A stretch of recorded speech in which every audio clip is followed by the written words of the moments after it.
কীর্তনিয়ার অধম কীর্তনিয়ার হরিকথা কৃষ্ণ কথা বর্ণনা করা সম্ভব নয়। ভগবানের লীলা মুখে বলে কোনোদিন শেষ করা যায় না। আপনাদের আশীর্বাদে, সাধুগুরু বৈষ্ণব গুরুর কৃপায়, গৌরী গোবিন্দের কৃপায়, আমার রাধা মাধবের কৃপায়, গুরুদেবের কাছে যেটুকু জ্ঞান অর্জন করতে পেরেছি আজ সেটুকুই ব্যক্ত করব। যে যেখানে বসে আছেন সে সেইখানে বসে থেকে সবাই মিলে আশীর্বাদ করুন যেন হরি কথা কৃষ্ণ কথা শোনাতে পারি। আপনারা আশীর্বাদ করলে স্বয়ং রাধা মাধব আশীর্বাদ করতে বাধ্য হবেন। আপনারা কৃপা করলে স্বয়ং রাধা মাধব কৃপা করতে বাধ্য হবেন। যদি বলেন ওমা আমরা তো স্বার্থপর মানুষ মাত্র, সারা জীবন শুধু নিজের কথা চিন্তা করি, অপরের কথা চিন্তা করি না, তা আমাদের মতো স্বার্থপর মানুষের কথা যিনি বিশ্ব ব্রহ্মাণ্ডের মালিক ভগবান কৃষ্ণচন্দ্র তিনি কি শুনবেন? কি গো ভক্তমণ্ডলী, ভগবান আমাদের কথা শুনবে? কি মনে হচ্ছে, হ্যাঁ কি না? শুনবে না? ভগবানের কথা আমাদেরকে শুনতে হবে, আমাদের কথা ভগবান শুনবে না, তাই তো? হরি বল হরি বল। বলছে এটাই তো বাজার ভুল, তাই না? এটাই আমরা বুঝতে পারি না, কলির মানুষ তো বুঝতে পারি না। বলছে দেখো ভগবান কিন্তু আমাদের কথাই শোনেন। কেন? ভগবান নিজেই বলেছেন পৃথিবীর যে প্রান্ত থেকেই আমাকে আমার ভক্ত ডাকুক না কেন, ভক্তির ডাকে ভক্তির আকুল আহ্বানে আমি রাজসিংহাসন ছেড়ে দিয়ে বৈকুণ্ঠ ধাম ছেড়ে দিয়ে আমি ভক্তির কাছে ছুটে চলে যাই। নিতাই গৌর হরি বল হরি বল হরি বল। তাহলে আমরা ডাকলে ভগবান আমাদের ডাকে আমাদের কাছে ছুটে চলে আসে। কে কার কথা শোনে? আমাদের কথা ভগবান শোনে, তাই না? আরেকটা প্রমাণ বলি, এই পৃথিবীতে অনেক বড় বড় বাড়ি আছে, অনেক বড় বড় ফ্ল্যাট আছে, ঘর আছে। এমন কোন ঘর আছে যে ঘরে ভগবানকে বন্দী করে রাখা যায়? আছে? কই কোন মিস্ত্রি বানাতে পেরেছে? সেটাও তো নেই। হরি বল। এটাও আছে কোথায়? যারা এত রাত্রিতে এই ঠান্ডার মধ্যে মাটিতে বসে থেকে হরি কথা কৃষ্ণ কথা শ্রবণ করে, সেই ভক্তের হৃদয় মন্দির। ভক্ত পারে তারই ছোট্ট ঘরে ভগবানকে বন্দী করে রাখতে, যে ঘরে বন্দী করলে ভগবান বেরোনোর রাস্তা খুঁজে পায় না। তবে রাস্তা খুঁজে পায় না বলাটা ভুল হবে, খুঁজে পায় কোন সময়? যখন কারো মনে অহংকার নামক বস্তুটা চলে আসে, ভগবান তখনই তার হৃদয় বৃন্দাবন ছেড়ে চলে যায়। ভগবান দুটো জিনিস সইতে পারে না, একটা হলো ভক্তির চোখের জল, আরেকটা হলো ভক্তির অহংকার, তাই না? অহংকার যখন আসবে কৃষ্ণ তখন তোমার কাছে আমার কাছে থাকবে না, চলে যাবে। তাহলে ভগবানকে যদি আমরা ডেকে নিয়ে আসতে পারি, ভগবানকে যদি আমাদের এই ঘরে বন্দী করে রাখতে পারি, তাহলে কে বড়? এটা আমি বলিনি, ভগবান স্বয়ং ভগবান নিজেই বলেছেন যে আমার থেকে আমার ভক্ত বড়। আমার ভক্ত যাকে কৃপা করে আমি তাকে কৃপা করি, আমার ভক্ত যাকে ভালোবাসে আমিও তাকে ভালোবাসি। তাই সবাই চরণ ধুলি দিয়ে আমায় আশীর্বাদ করুন যেন এইভাবে সারা জীবন হরি কথা কৃষ্ণ কথা গাইতে পারি। এইভাবেই যেন আপনাদের মতো ভক্তির চরণ ধুলি নিতে পারি।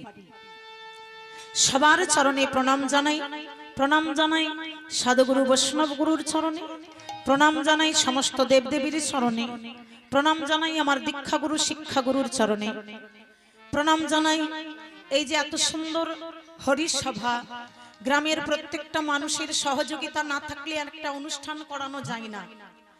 প্রত্যেকটা মানুষের সহযোগিতা চাই, কিন্তু সবাই তো আর পরিচালনা করে না। দু একজনা কমিটিতে থাকে, তারা দেখাশোনা করে, পরিচালনা করে। তা যে কমিটিতে দাদা ভাইরা আমার আছেন, যে বাবাজিরা আমার আছেন, যাদের অক্লান্ত পরিশ্রমে সুন্দরী হরি নাম যজ্ঞ, তাদের চরণে জানাই শত শত কোটি প্রণাম।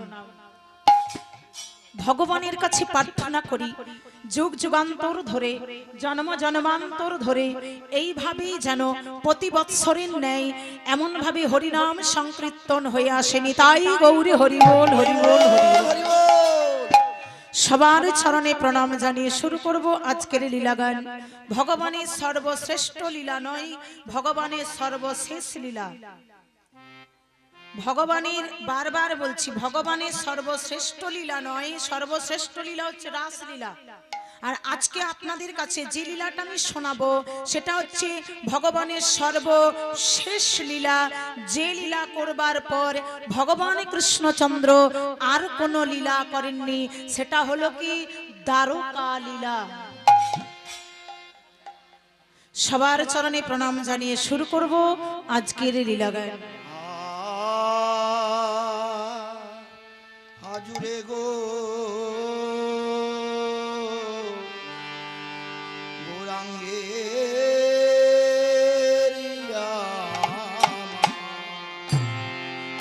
কি ভাব জাগিল রে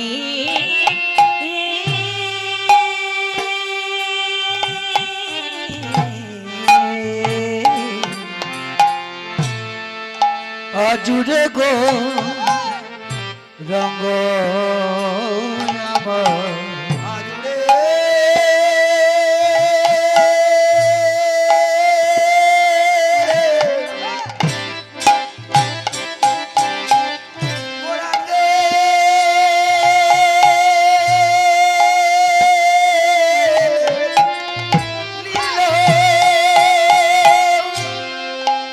আজুরে গো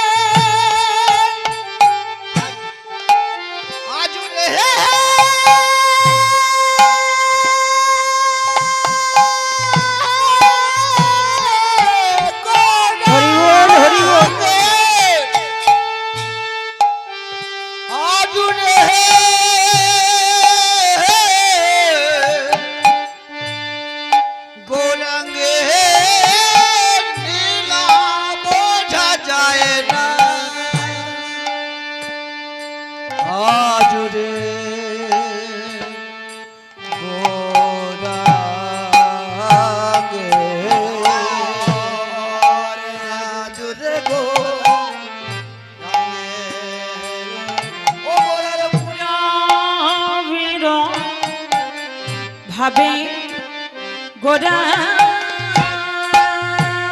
ও গোরা পুরো বেরো বাবু গোরা গোরা পুরো বেরো ভাবে গোরা ও গোরার পুরো বেরো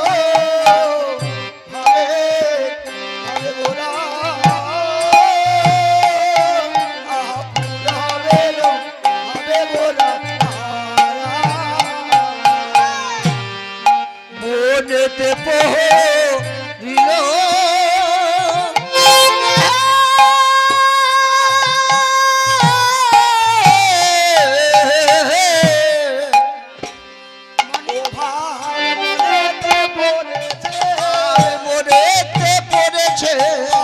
মনেতে পড়েছে মনেতে পড়েছে মনেতে পড়েছে পুরবের ভাবি গোরার মনেতে পড়েছে ভাবি গোরার মনেতে পড়েছে পুরবের ভাবি গোরার মনেতে পড়েছে পুরবের ভাবি গোরার নিতাই গৌর হরি বল হরি বল হরি বল মনেতে পড়েছে হরি বল মনেতে পড়েছে। আজ নদিয়া বিনোদ নবদ্বীপ সুধাকর গৌর হরির আমার মনে পড়ে গেছে কিনা পুরবীর ভাব। পুরবীর ভাব কেমন ভাব? ভগবান যে পূর্বে লীলা করেছিলেন, ভগবানের লীলা কিন্তু একটা ছিল না, ভগবানের লীলা ছিল মোট তিনটি। কি কি? একটা হলো বৃন্দাবন লীলা। বৃন্দাবন লীলায় ভগবান অনেক কিছু করেছেন। অঘাসুরবধ, বকাসুরবধ, কালিনাগ্যে দমন, পুতনাকে বধ, রাসলীলা, অনেক কিছু। আরেকটা ভগবানের লীলা ছিল কি? মথুরা লীলা। ভগবান কৃষ্ণচন্দ্র মথুরায় গিয়ে কি করলেন না, মথুরায় গিয়ে তিনি করলেন কংস নিধন। সর্বশেষ ভগবানের লীলা ছিল দ্বারকা লীলা।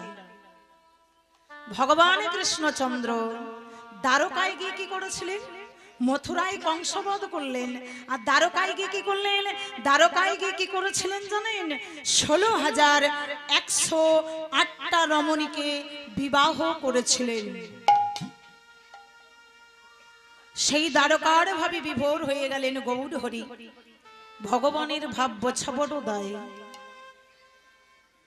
এলেন নদিয়া নবদ্বীপে, শচীগর্ভ সিন্ধু মাঝে। ভাব হয়ে গেল পুরবীর ভাব। ভাব আমরা বুঝতে পারি না। ভগবানের ভাব যদি বুঝতে হয় তাহলে জীবকে হতে হবে কেমন? মানে আমাদেরকে কেমন হতে হবে? ত্রিনাদপি শুনিছেন তারারের শৈষ্ণনা অমানিন মান দেয়ং কীর্তনিয়া সদা হরি। স্বাভিমান অভিমান পরিত্যাগ করি আমি তোমার হলাম বলে তার চরণে দেহ মনে প্রাণ সমর্পণ করো, তবেই ভগবানের ভাব বোঝা যায়। দেহ মন প্রাণ যদি আমরা কৃষ্ণ চরণে সমর্পণ করতেই না পারি, ভগবানের ভাব বুঝবো কেমনে? তাহলে কলির মানুষকে শিক্ষা দিচ্ছে তোমরা কেমন হবে জানো? ত্রিনাদপি শুনিছেন। তৃণ মানে কি? তৃণ মানে ঘাস। ঘাসের উপর যখন আমরা পা দিয়ে চলে যাই, ঘাস কি মাথা তুলে কথা বলতে পারে? বলতে পারে যে আমাকে পা দিয়ে চলে যাচ্ছ, আমার তো কষ্ট হয়, আমার তো যন্ত্রণা হয়? পারে না। তেমনি কলির মানুষকে বলছে তোমরা একটা ঘাসের মতো হও, সব সময় নিচু হয়ে থাকো, উঁচু হতে যাবে না। যদি হও উঁচু তাহলে কৃষ্ণ তোমার হৃদয় বৃন্দাবন ছেড়ে চলে যাবে। নিচু হতে শেখো। ঘাসকে পা দিয়ে চলে যাচ্ছ, কিছুক্ষণ ঘাস মাথাটা নিচু করে থাকছে, আস্তে আস্তে মাথাটা তুলছে। তেমনি কলির মানুষকে বলছে কে তোমার সাথে হিংসা করলো, কে তোমার বদনাম করলো, কে তোমাকে খারাপ বললো, তাতে কোনো যায় আসে না। তুমি মাথাটা নিচু করে থাকো, কৃষ্ণ তোমায় কৃপা করবে। কিন্তু যদি উঁচু হয়ে যাও তাহলে কৃপা হবে না। হরি বল, হরি বল। উঁচুতে যে যত যায় তার তত পড়ে যাওয়ার ভয় থাকে বেশি, থাকে না? হরি বল, হরি বল। আপনাদের আসরের কথা বলছি না, অনেক জায়গায় আসরে গান করতে যাই, একদিকে চেয়ার পাতা থাকে, একদিকে মাটিতে বসবার জায়গা করে দেওয়া থাকে। এইবার চেয়ারে কিছু মানুষ বসেছে আর মাটিতে কিছু মানুষ বসেছে। বলুন তোমায় এত রাত্রে কীর্তন আরম্ভ হলো, একটু পরেই তো নিদ্রা দেবী আসবে। নিদ্রা দেবী আমাদেরকে খুব ভালোবাসে, একটু পরেই আসবে, বুঝতে পারছেন? মানে ঘুম একটু পরে আসবে। এইবার বলুন তো, চেয়ারে বসে আছে তারও ঘুম পেয়েছে, যে মাটিতে বসে আছে তারও ঘুম পেয়েছে, দুজনাই পড়ে যাবে কে? যে চেয়ারে বসে থাকবে সে কিন্তু উল্টে পড়ে যাবে, যে নিচে বসে থাকবে সে পড়ে যাবে, তার পড়বার ভয় নেই। এই জন্য বললেন উঁচু হতে যেও না, নিচু হও, নিচু হও, তাহলে কৃষ্ণ পাবে, তাই না? ভগবান এলেন আমাদের মতো জীবকে শিক্ষা দেওয়ার জন্য। কত রকম ভাবে শিক্ষা দিচ্ছে দেখুন। হ্যাঁ, নগরীর পথে পথে হরিনাম গাইতে গাইতে বেরিয়ে পড়লেন।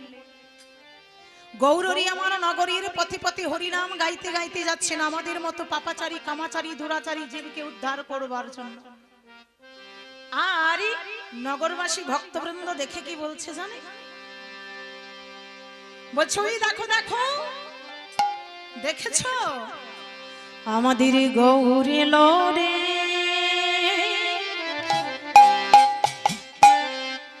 এই এই সোনার নদিয়া উলুধ্বনি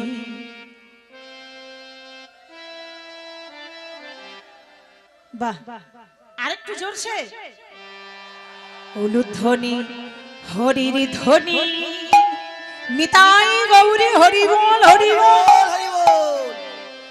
শব্দ শোনা যায় আমাদের গৌরে লোরে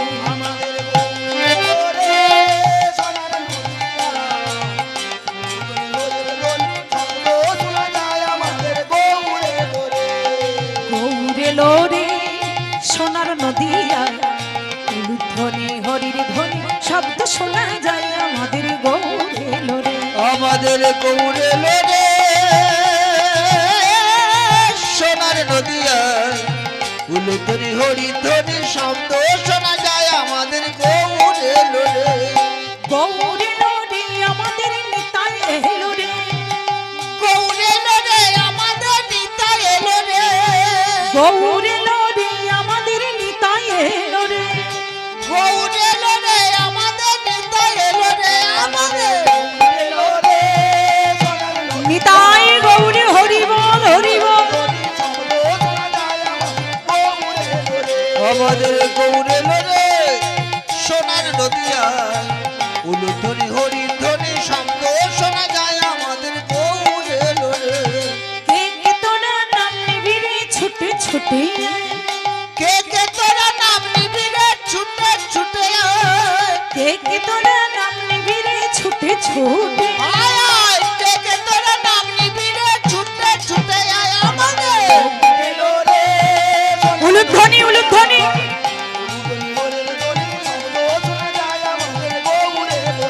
আমাদের গৌরে লোরে সোনার নদিয়া উলুধ্বনি হরিধ্বনি শব্দ শোনা যায় আমাদের গৌরে লোরে শান্তিপুরা ডুবো ডুবো নদী ভেসে যায় শান্তিপুর ডুবু ডুবু নদে ভেসে যায় শান্তিপুরা ডুবো ডুবো নদী ভেসে যায় ওরে শান্তিপুর ডুবু ডুবু নদে ভেসে যায় গৌরে লোরে নিতাই গৌরী হরি বল হরি বল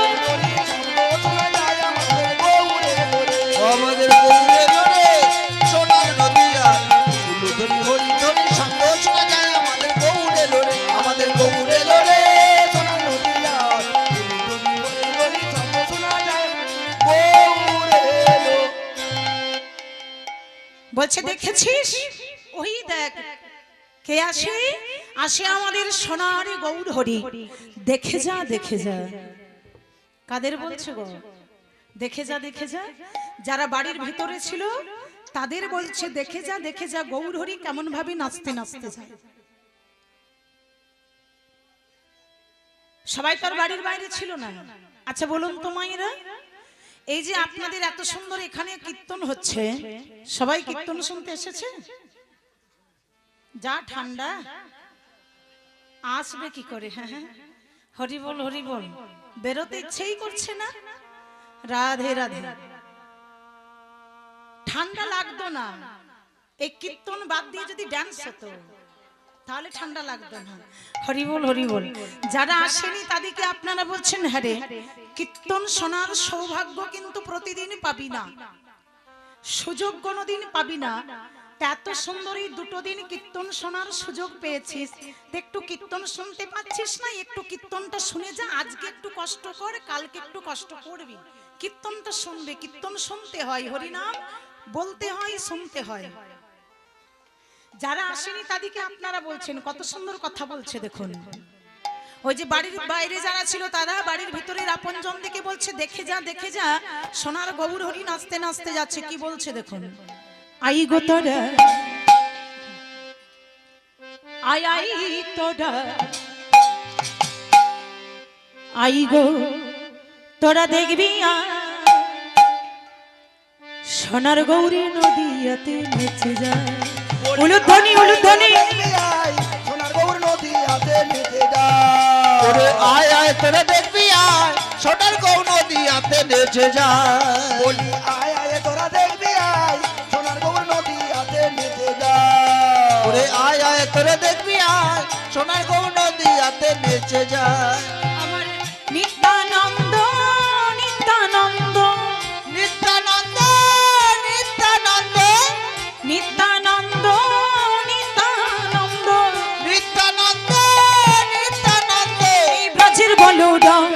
সচিসুত হইল সে নব ঘনশ্যাম। নিত্যানন্দ নিত্যানন্দ ভজের বলরাম সচি সুত হইল সে নব ঘনশ্যাম। বলি আয় আয় তোরা দেখবি আয় সোনার গৌর নদী হাতে নেচে যায়। ওরে আয় আয় তোরা দেখবি আয় সোনার গৌর নদী হাতে নেচে যায়। সোনার নদিয়া পুরী করি টলমল, আরে সোনার নদিয়া পুরী করে টলমল। সোনার নদিয়া পুরী করে টলমল। আমার সোনার নদিয়া পুরী করে টলমল। মাঝে মাঝে হরিধ্বনি দেয় সর্বজন, ওরে মাঝে মাঝে হরিধ্বনি দেয় সর্বজন। মাঝে মাঝে হরিধ্বনি দেয় সর্বজন। ওরে মাঝে নিতাই গৌর হরি বল হরি বল। ওরে আয় আয় তোরা দেখবি আয় সোনার গৌর নদী হাতে নেচে যায়। দেখে যা গৌর হরি কেমন ভাবে হরি নাম গাইতে গাইতে যাচ্ছে, দেখেছিস? হে সোনার গৌর হরি, গৌর হরি হরি নাম গাইতে গাইতে যাচ্ছেন। ভাব তার চেঞ্জ হয়ে গেল, পুরবীর ভাবে বিভোর হয়ে গেলেন। এই যে আমাদের গৌর হরি নবদ্বীপের মাটিতে এলেন আমাদের মতো জীবকে উদ্ধার করবার জন্য।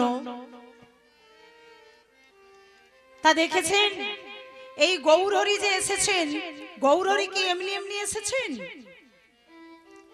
গৌর হরি কিন্তু এমনি এমনি আসেননি। গৌর হরিকে কেউ তো নিয়ে এসেছে, তবে না গৌর হরি এসেছে। হরি বল হরি বল।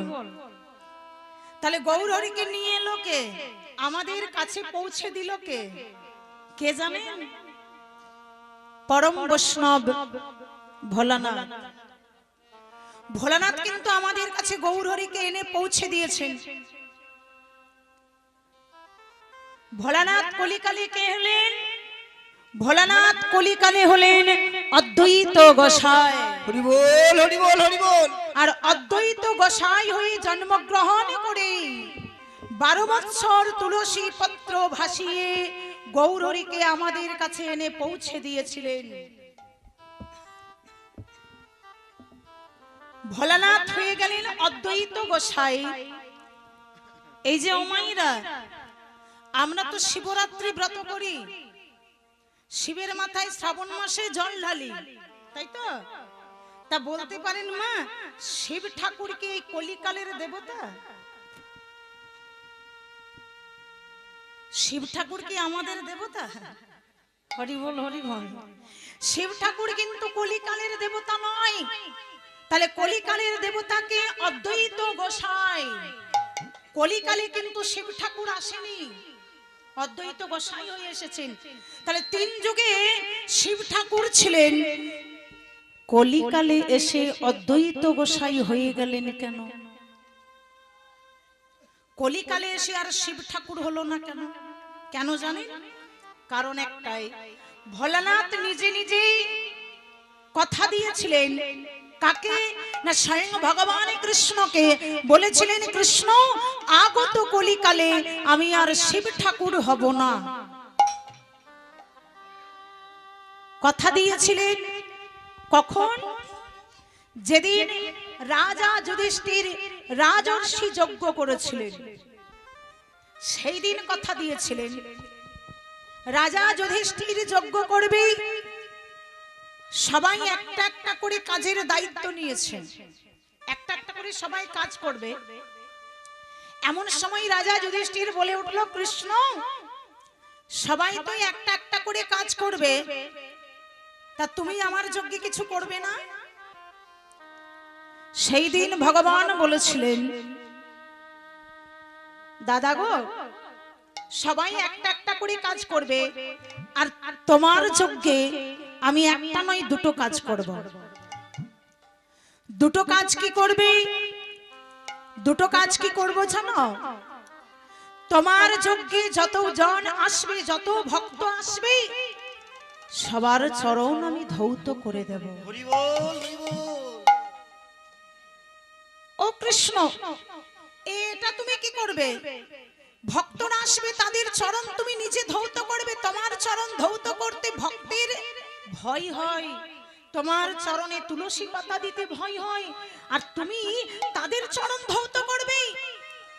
বললো আমি তাদের চরণ ধৌত করে দেব। আর দু নম্বর কাজ কি? প্রথমটা হলো চরণ ধৌত করবে কৃষ্ণ প্রত্যেকটা ভক্তের, আর দু নম্বর কাজ হলো তোমার যজ্ঞে যতজন আসবে তুমি তো সবাইকে ভোজন করাবে, আর সেবা করবার পর ওই যে এঁঠো পাতাগুলো পড়ে থাকবে ওই এঁঠো পাতাগুলো আমি ফেলে দেব। চমকে উঠলেন যুধিষ্ঠির, কৃষ্ণ এ তুমি কি বলছো? তুমি সবার এঁঠো পাতা ফেলবে, তুমি না ভগবান? এটা তুমি কি করে করবে দয়াময়? বলল তুমি আমায় বাধা দিও না, আমায় তুমি করতে দাও। বেশ, যজ্ঞ আরম্ভ হলো। একে একে সবাই আসছে, যতজন আসে কৃষ্ণ দরজায় দাঁড়িয়ে আছে, সবার চরণ দুটো ধৌত করে দেয়, আর কি করে ভিতরে যেতে দেয়। এইবার আসছে কি ভোলানাথ আর পার্বতী। ভোলানাথ পার্বতী এসে যখন দাঁড়িয়েছে, ভোলানাথ দাঁড়িয়ে দেখলেন কিনা, দাঁড়িয়ে দেখলেন কৃষ্ণ সবার চরণ ধৌত করছে। এ কি? তাহলে কৃষ্ণ তো আমাদেরও চরণ ধৌত না করে ভিতরে যেতে দেবে না। না না না, আমি তো চরণ ধৌত করতে দেব না। একে একে সবাই যাচ্ছে। পার্বতী বলছে, স্বামী ও স্বামী, কৃষ্ণ সবার চরণ ধৌত করছে, আমাদের চরণ ধৌত করবে বলে দাঁড়িয়ে আছে, চলো না কৃষ্ণ আমাদের চরণগুলো ধৌত করে দেবে। বলল পার্বতী, তুমি এই কথা কি করে বললে? স্বয়ং ভগবান আমাদের চরণ ধৌত করবে। তা শোনো পার্বতী, তোমার যদি ইচ্ছে হয় ভগবানকে দিয়ে তোমার চরণ ধৌত করাবে, তাহলে তুমি যাও, তোমার চরণ তুমি ধৌত করাও, আমি যাব না। ভোলানাথ কি করলেন? ভগবানের কাছে গেলেন, একটু দূরে চলে গেলেন, একটু দূরে চলে গেলেন। ভোলানাথ চিন্তা করলেন, আমি তাহলে যাব কি করে ভিতরে? আমাকে তো ভিতরে যেতে হবে, তাহলে যাই কি করে? একে একে সবাই যাচ্ছে। ভোলানাথ চিন্তা করলেন, এই সুযোগে আমায় পেরিয়ে যেতে হবে। একটু আড়ালে গিয়ে ভোলানাথ কি করলেন? একটা কুকুর রূপ ধারণ করলেন, কুকুর হয়ে গেল। এইবার ভোলানাথ চিন্তা করলেন যে আমি কুকুর হয়ে কৃষ্ণের চোখকে ফাঁকি দিয়ে ঠিক ভিতরে চলে যাব। সবার চোখকে ফাঁকি দেওয়া যায়, ভগবানের চোখকে কি ফাঁকি দেওয়া যায়? যায় না।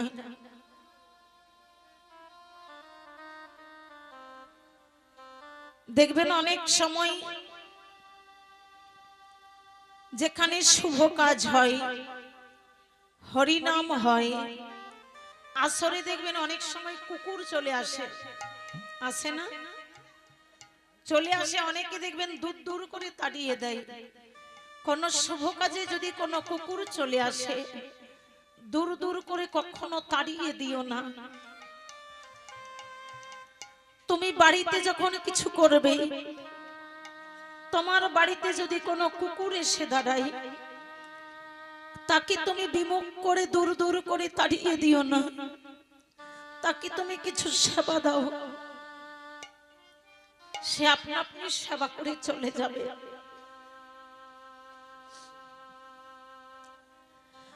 ভোলানাথ কুকুর হয়ে কি করলেন? কৃষ্ণ যে চরণ ধৌত করছে, যখন ধৌত করছে, ভগবানের পায়ের মাঝে একটু ফাঁকা ছিল, দুটো পায়ের মাঝে একটু ফাঁকা আছে। তা সেই ভোলানাথ কুকুর হয়ে কি করলেন? দুটো পায়ের ফাঁকে ঢুকে পড়েছে, কিন্তু পেরিয়ে যেতে পারলো কি? পারল না। যেই কুকুরটা ঢুকেছে, অমনি ভগবান দুটো হাঁটু দিয়ে মাথাটাকে চিপে দিয়েছে।